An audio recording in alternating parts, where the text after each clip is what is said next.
আমার সকল দুঃখের প্রদীপ জেলে দিবস গেলে করব নিবেদন। আমার ব্যথার পূজা হয়নি সমাপন, আমার সকল দুঃখের প্রদীপ। এমন মর্মস্পর্শী গানের প্রত্যেকটি ছত্রে ছত্রে কি নিদারুণ অর্থই না লুকায়িত আছে। এ যেন সেই গ্রাম্যবধূ তারার জীবনের না পাওয়া মুহূর্তের যন্ত্রণারই প্রতিফলন।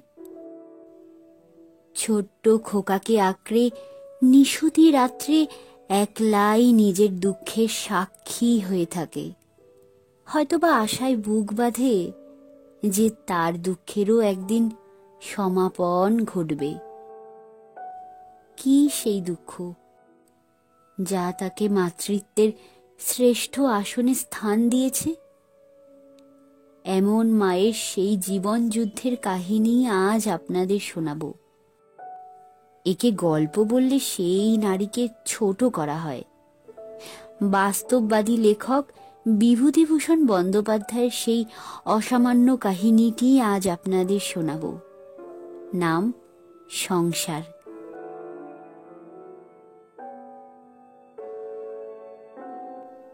উপেন ভট্টাচার্যের পুত্রবধূ বেশ সুন্দরী। একটি মাত্র ছোট ছেলেকে নিয়ে অত বড় পুরনো সেকেলে ভাঙা বাড়ির মধ্যে একাই থাকে।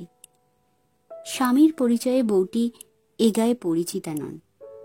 অমুকের পুত্রবধূ এই তার একমাত্র পরিচয়।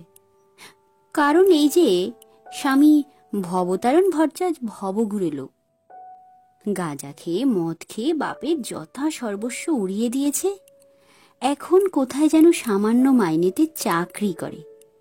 শনিবারে শনিবারে বাড়ি আসে, কোনো কোনো শনিবারে আসেই না। শ্বশুর উপেন ভট্টাচার্য গ্রামের জমিদার মজুমদারদের ঠাকুর বাড়িতে নিত্য পুজো করেন। সেখানেই থাকেন, সেখানেই খান। বড় একটা বাড়ি আসেন না তিনি। ভালো খেতে পান বলে ঠাকুর বাড়িতেই পড়ে থাকেন।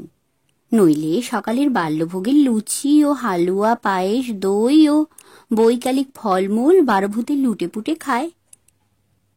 কোনো কোনো দিন সন্ধ্যের দিকে তিনি বাড়ি আসেন, হাতে একটা ছোট্ট পুটুলি। তাতে প্রসাদী লুচি ও মিষ্টি, ফলমূল, একটি বা ক্ষীরের ছাঁচও থাকে। তার নাতি করুণার বয়স এই 7 বছর হলো। না খেতে পেয়ে সে সর্বদাই খাই খাই করছে। যা হয় পেলেই খুশি, তা কাঁচা আমড়া হোক, পাকা নোনা হোক, চাল ভাজা হোক, তালের কল হোক, আধ পাকা শক্ত বেলই হোক, খাওয়া পেলেই হলো। স্বাদের অনুভূতি তার নেই। ঝাল, টক, মিষ্টি, তেতো তার কাছে সবই সমান। ও করুণা, এই দেখ কি এনেছি। কি ঠাকুর দাদা? দাদু টাদু বলবার নিয়ম নেই এইসব অজ পাড়া গায়ে। ওসব শৌখিন শহুরে বুলি করুণা শেখেনি। সে ছুটে যায় উৎসুক লোভীর ব্যগ্রতা নিয়ে। ঠাকুর দাদা পুটুলি খুলে দুখানা আখের টিকলি, একটি বাতাসা ওর হাতে দেয়। ও তাতেই মহা খুশি। ঠাকুর দাদা যে জিনিস দেন তার চেয়ে যে জিনিস দেন না তা অনেক ভালো, অনেক বেশি। পুটুলির সেই অংশে থাকে বৈকালিক ভোগের লুচি, কচুরি, মালপোয়া ও তালের বড়া। যখনকার যে ফল সেটা ঠাকুরকে নিবেদন করার প্রথা এই ঠাকুর বাড়িতে বহু কাল থেকে প্রচলিত। এখন ভাদ্র মাস, কাজেই তালের বড়া রোজ বিকেলে নিবেদিত হয়। করুণা এক আধবার পুটুলির অন্য অংশে চাইলে, কিন্তু তাতে তার লোভ হয় না। ওরকম দেখতে খুব ছোটবেলা থেকেই সে অভ্যস্ত। সে জানে ও অংশে তার কোনো অধিকার নেই। ঠাকুরদাদার দিকে ও বোকার মতো চেয়ে থাকে। উপেন ভট্টাচার্য গলায় কাশির আওয়াজ করে পুত্রবধূকে তার আগমন বার্তা ঘোষণা করতে করতে বাড়ি ঢোকেন এবং শটান দোতলায় নিজের ঘরটিতে চলে যান। রোজ তার ঘরটিতে নিজে চাবি দিয়ে বেরিয়ে যান এবং এসে আবার খোলেন। পুত্রবধূকে বিশ্বাস করার পাত্রও তিনি নন। কোনো মেয়ে মানুষকেই বিশ্বাস নেই। বৌমা, বৌমা, একবার ওপরে এসো দেখি। কে? বাবা? হ্যাঁ, একবার ওপরে এসো। পুত্রবধূ ওপরে গিয়ে দেখে শ্বশুর পুটুলি খুলে কিসব খাবার জিনিস ত্রস্তভাবে হাড়ির মধ্যে পুড়ছেন। পুত্রবধূকে দেখে তাড়াতাড়ি তিনি হাড়িটার দিকে পেছন ফিরে বসে বললেন, বৌমা, ইয়ে করো তো, আমার ঘরে একটা আলো জ্বেলে দিয়ে যাও। আপনি রাতে কিছু খাবেন? ভাত রাঁধবো? না, তুমি শুধু ওই খাবার জল এক ঘুঁটি দিয়ে যেও। এরপর এই সংসারে বৃদ্ধ শ্বশুরের জন্য পুত্রবধূর রাঁধবার নিয়ম নেই, যার যার তার তার। ছেলে যখন আসে বাপের খোঁজও নেয় না, ওরা নিজে রাঁধে নিজেরাই খায়। উপেন ভট্টাচার্য এসে নিজের ঘরে তালা খুলে বড়জোর একটু জল, কোনোদিন একটু নুন চান পুত্রবধূর কাছে। এর বেশি তার কিছুই চাইবার থাকে না, কেউ তাকে দেয়ও না। আজ পুত্রবধূর তার জন্যে রান্না করবার প্রস্তাবে তিনি খানিকটা বিস্মিত না হয়ে থাকতে পারেননি মনে মনে।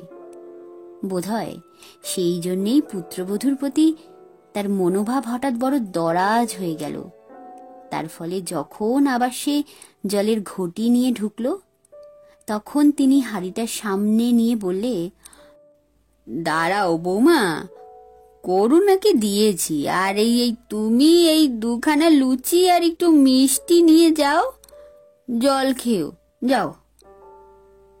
পুত্রবধূ দুহাত পেতে শ্বশুরের দেওয়া আধখানা ক্ষীরের ছাঁচ, খানচারিক লুচি, আধখানা ছানার মালপোয়া ও দুটি তালের বড়া নিয়ে একটু অবাক হয়েই দাঁড়িয়েই রইল।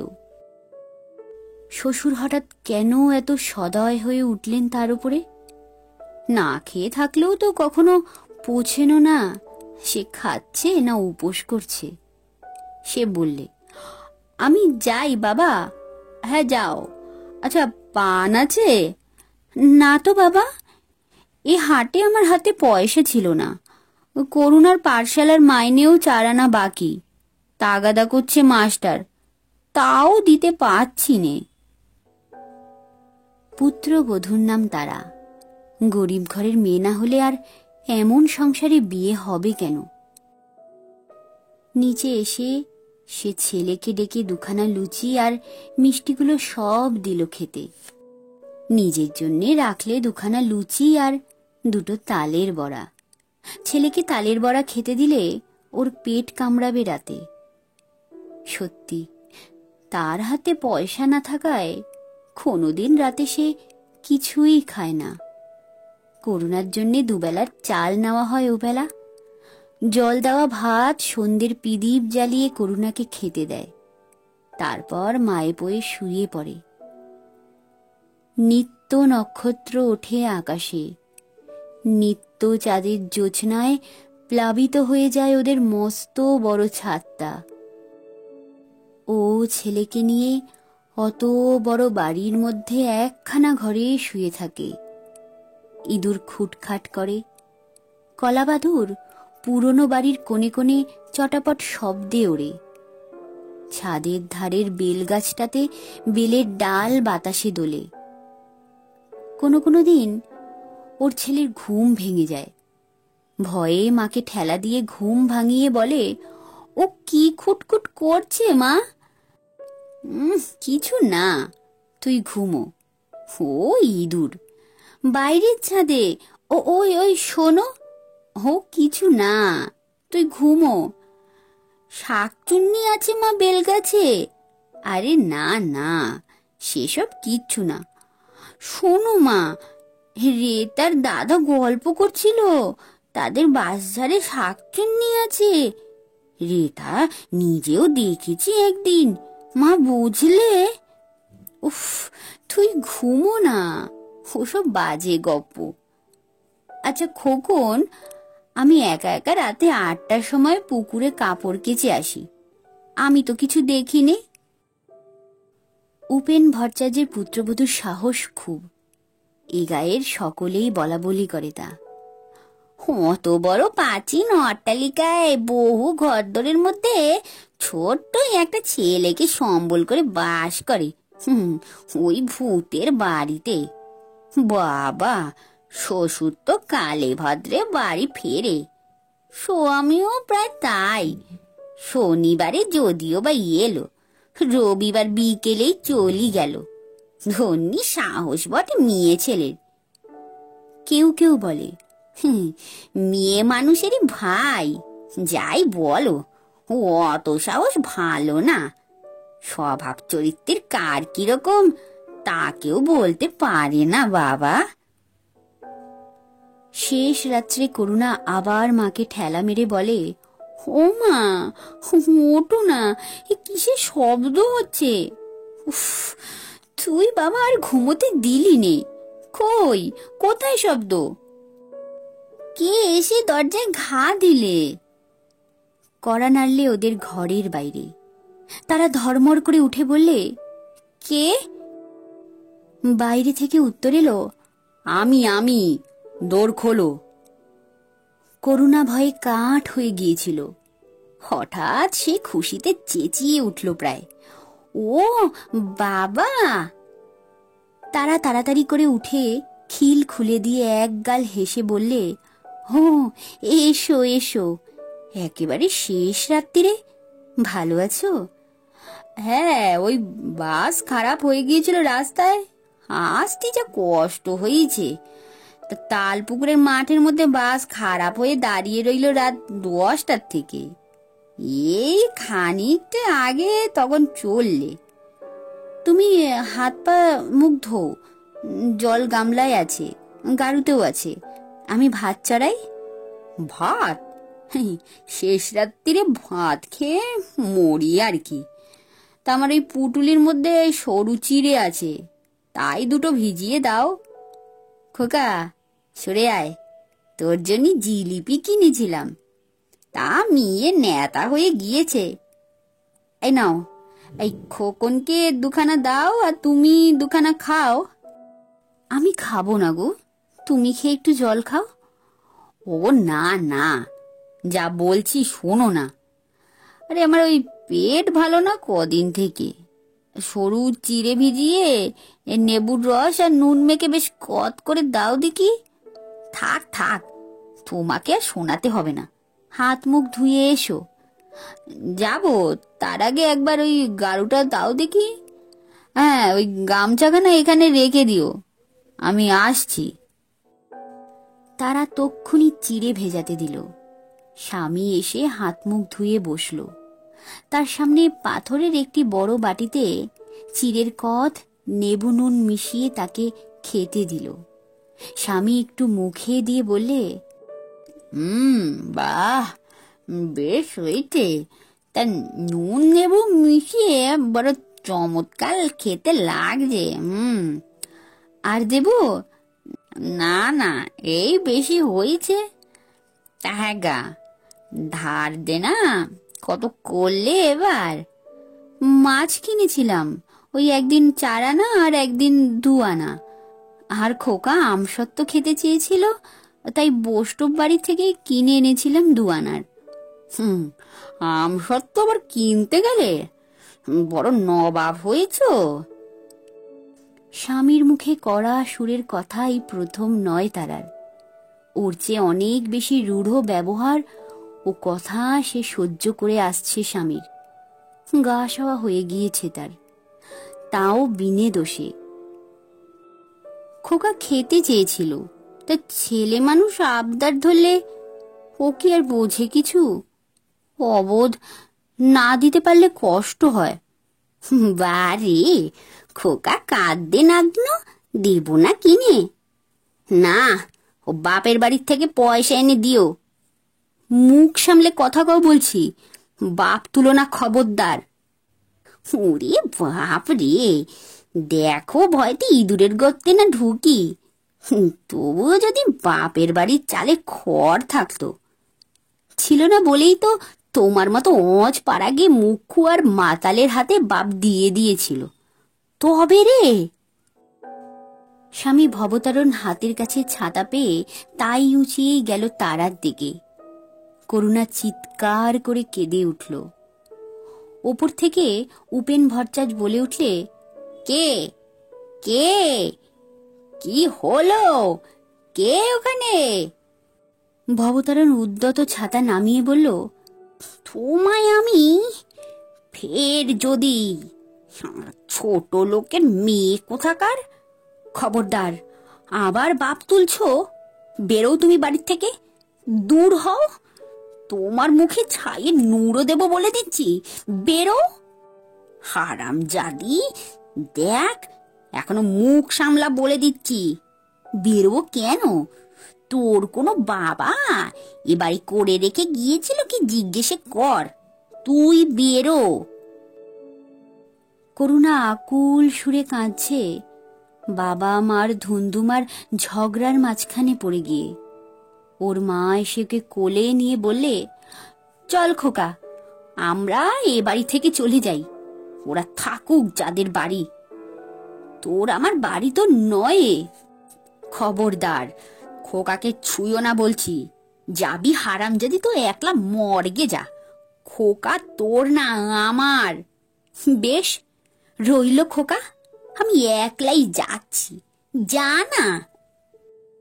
করুণা গিয়ে মাকে জড়িয়ে ধরে বললে, মা তুমি যেও না, আমি তোমার সঙ্গে যাব। ভবতারণ বললে, খোকন কেঁদো না, তোমায় আমি কলকাতা নিয়ে যাব, রেলগাড়িও কিনে দেব, মোটর গাড়িও কিনে দেব, এসো।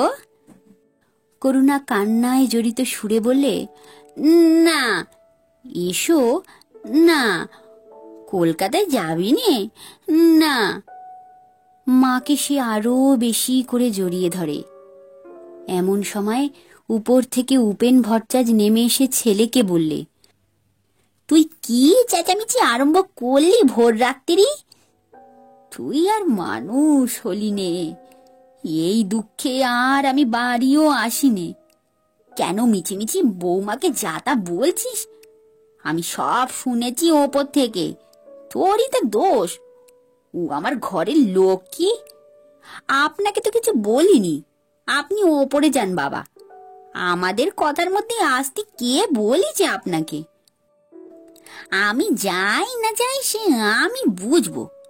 আর তুই তুই যে বলছিস বৌমাকে বাড়ি থেকে বেরুতি, আমার বাড়ি না তোর বাড়ি? আমি আজও বেঁচে নেই নাকি? তোর কি দাবি আছে বাড়ির ওপর? আমি ওপর থেকে সব শুনেছি। বদমাস পাজি কোথাকার। আমি মরবার আগে খোকনকে বাড়ি লিখে দিয়ে যাব। এই এই কালই যাচ্ছি আমি সদরে, বৌমাকে ওচি করি যাব। তোমার বাড়িরা আম্বা গুছিয়ে তবেই আমার কাজ। হতচ্ছাড়া বদমাস, রাত দুপুরের সময় এসে উনি ঘরের বৌমাকে বললে বেরো বেরো। মুরদ নেই এক করার। আরে হারামজাদা, ওই ভদ্রলোকের মেয়ে সারা মাস কি খায় তুই তার কোনো হদিস রাখিস না কেউ রাখে? বেরো বলতে লজ্জা করে না? এসো খোকন, এসো, চলো বৌমা, এই ওপরের ঘরে চলো। তারা ঘোমটা টেনেই দাঁড়িয়েছিল শ্বশুর আসবার সঙ্গে সঙ্গে। সে ফিস ফিস করে খোকনকে কি বললে। খোকন বললে, ঠাকুর দাদা তুমি ওপরে যাও, মা বলছে। ভবতারণ সাহস পেয়ে বললে, আমি তাড়িয়ে দেবার কথা আগে মুখে এনেছি না আপনার গুণধর বৌমা? জিজ্ঞেস করুন তো, কে আগে কাকে বেরিয়ে যাবার কথা বলেছে? হ্যাঁ খোকা, বলো তো। আপনার বৌমা বললে না আমাকে বেরিয়ে যেতে? কেন, ওর বাবার বাড়ি নাকি? হ্যাঁ, ওর বাবার বাড়ি, আলবা তোর বাবার বাড়ি। হারামজাদা, ফের যদি তুই ওইসব কথা মুখে এনেছিস তবে তোকে আমি। উপেন ভট্টাচ উপরে উঠে গেল। ভবতারণ চুপ করে বসে রইল তত্ত্বপোষের এক কোণে। খানিকক্ষণ সবাই চুপ। হঠাৎ ভবতারণ উঠে জামার পকেট হাতড়ে একখানা দুখানা নোট বের করে স্ত্রীর দিকে ছুঁড়ে দিয়ে বললে, এই দিলাম, ধার দে না, শোধ দিও, আমি এক্ষুনি চললাম।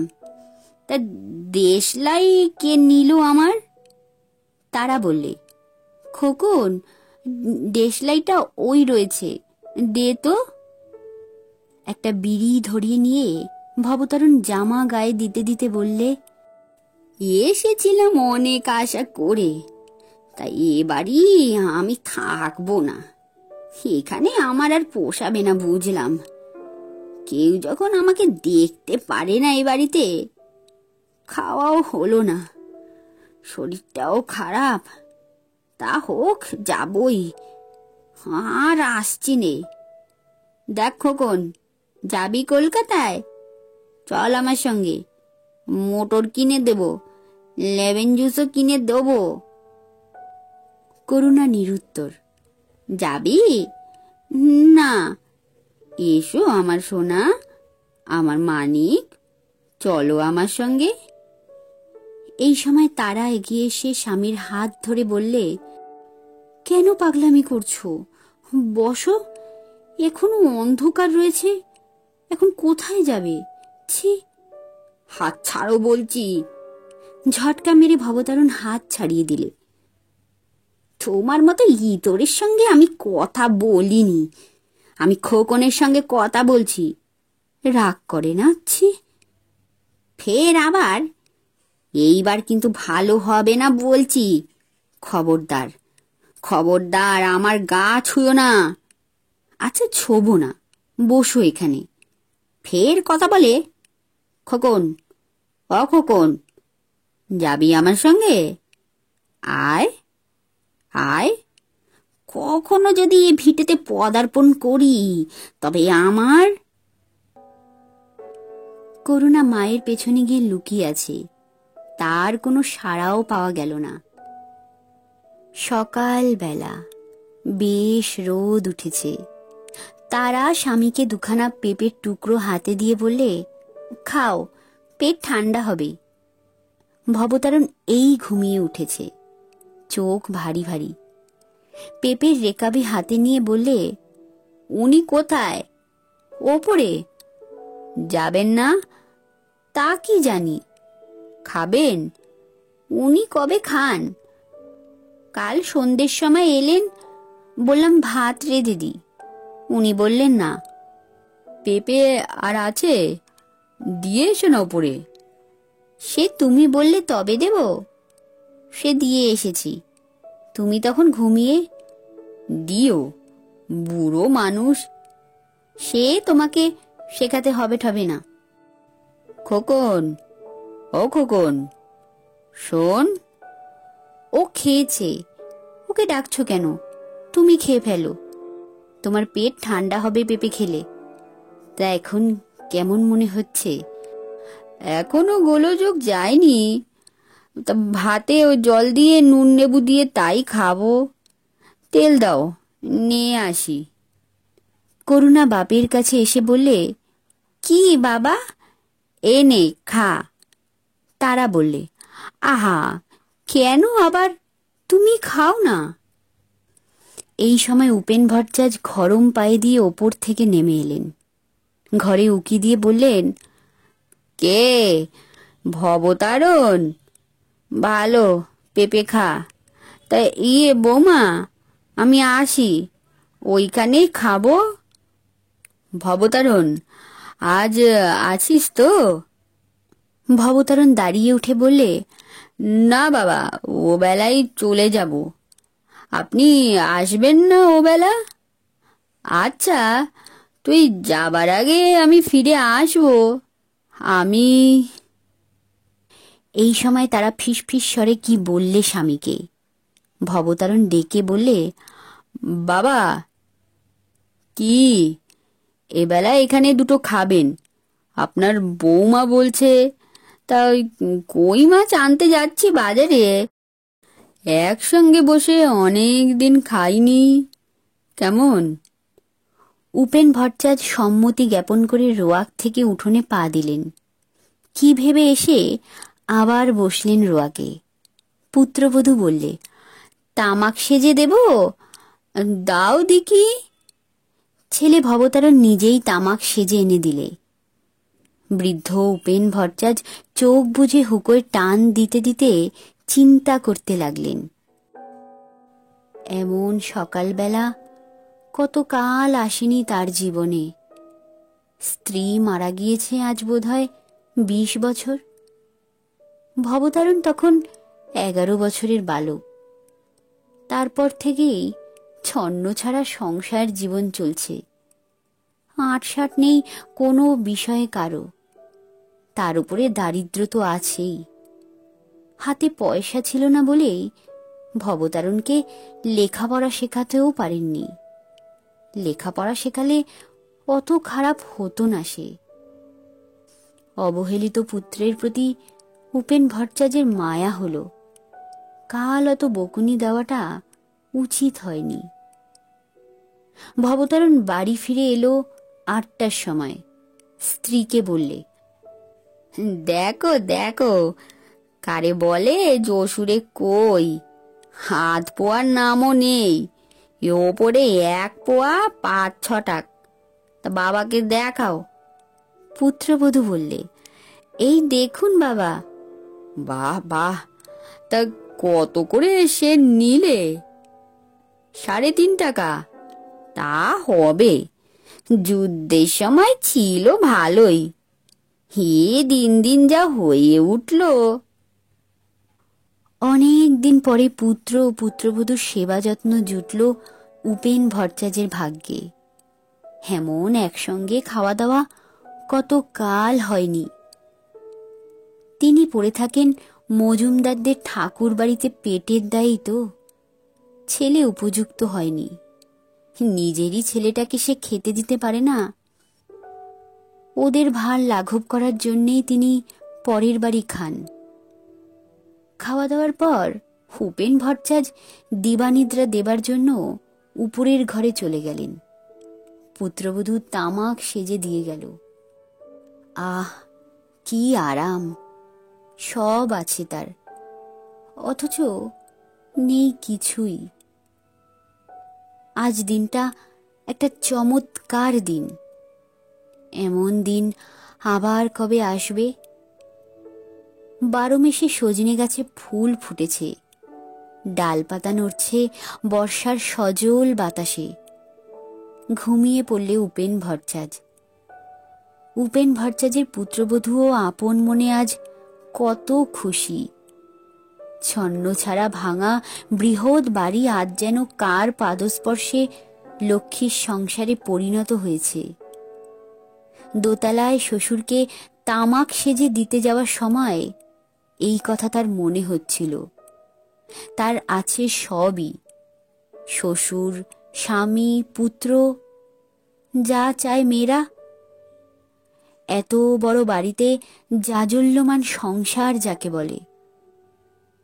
ওদের সকলের পাতে ভাত মাছ দিতে আজ কত সুখ পেয়েছে সে। ওদের খাইয়েই সুখ। ভাবতে ভাবতে সেও ঘুমিয়ে পড়ল। ভবতারণ অন্যদিন খেয়ে দিয়ে আড্ডা দিতে বেরোয় রায়পাড়ার হরু রায়ের নাতি অমূল্য রায়ের ওখানে। স্থলপথের যাত্রী দুজনেই। দুপুরের পর ভরা পেটে মৌতার জমে ভালো। আজ কিন্তু সে বাইরে গেল না। স্ত্রীকে ঘুমোতে দেখে সে মনে মনে একটু ক্রুদ্ধ হলো। কেন, দুটো গল্প করতে কি হয়েছিল? তারাকে কি সে রোজ রোজ পায়? কত কষ্টে থাকে এই বাড়িতে একা। সে নিজে অক্ষম স্বামী, কিছু করবার পথ তার নেই সামনে। সে ভালো হবে ভাবে, ভেবেছেও কতবার, কিন্তু তা হবার জো নেই। সে জানে কেন। সঙ্গ বড় খারাপ জিনিস। সেসব বন্ধুদের সঙ্গ তাকে এইখানে নামিয়েছে। জলপথ ও স্থলপথ কোনো পথই বাকি রাখেনি। আজকের সংকল্প কাল উবে যাবে কর্পূরের মতো। তবু আজকের দিনটা একটা সুন্দর ঝাঁঝালো শান্ত দিন হয়ে থাক তার জীবনে। তার আগে ঘুম থেকে উঠিয়ে বললে, ওগো, চা আছে ঘরে? চা করো, বাবাকে দিয়ে এসো, আমিও একটু খাই। না, চা খায় না, নেবু আর নুন দিয়ে চিড়ে কত করে দিই। স্ত্রী তাকে যত্ন করবার চেষ্টা করে, তার অদৃষ্টে নেই। কার কি দোষ? তারা সত্যি বড় ভালো মেয়ে। এদিকে দিবানিদ্রা ভেঙে উপেন ভট্টাচার্য সবে উঠেছেন। অমনি পুত্রবধূ গরম চায়ের গ্লাস নিয়ে এসে তার হাতে দিলে। বিস্মিত চোখে পুত্রবধূর দিকে চেয়ে বললে, কি চা? তা বাড়িতে ছিল? হ্যাঁ ছিল। তা বেশ বেশ। পুত্রবধূ হাসি মুখে বললে, আর কিছু খাবেন? হ্যাঁ, তা কি খাওয়াবে? বেশ, দোভাজা করে চিড়ে ভেজে নারকেল কোড়া দিয়ে নিয়ে আসি। বেশ বেশ, তা কাঁচা লঙ্কাও অমনি সঙ্গে একটা দিও। আর শোনো, ভবতারান আর খোকনকেও দিও। তামাক দেবো বাবা? এখন না, চিড়ে ভাজা খাই আগে, তারপর। এমনই সুন্দর হাসি খুশির মধ্যে সেদিনের সূর্য ডুবে গেল জমিদারের বড় বিলের ওপারে। সারাদিন কেউ কোথাও নেই। ভবতারণ চলে গিয়েছে। যা সামান্য 2টি টাকা দিয়ে গিয়েছে, তাতে 5 দিনেরও চাল হবে না। উপেন ভট্টাচার্য গিয়ে উঠেছেন মজুমদারদের ঠাকুর বাড়িতে। একা রয়েছে তার পুত্রবধূ সেই প্রকাণ্ড ভাঙা বাড়িতে ছোট্ট ছেলেকে নিয়ে রাত্রে। আবার কলাবাদুর ওরে কড়িকাঠের খোপে খোপে পেঁচা ডাকে ডুমুর গাছের নির্জন অন্ধকারের মধ্যে। করুণা ঘুমের মধ্যে মাকে বলে, ও কিসের শব্দ মা? ওঠো ওঠো, ওটা কি মা?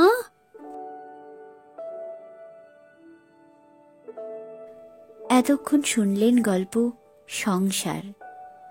পরবর্তী গল্প নিয়ে খুব তাড়াতাড়ি হাজির হব। সবাই সুস্থ থাকবেন, ভালো থাকবেন। নমস্কার।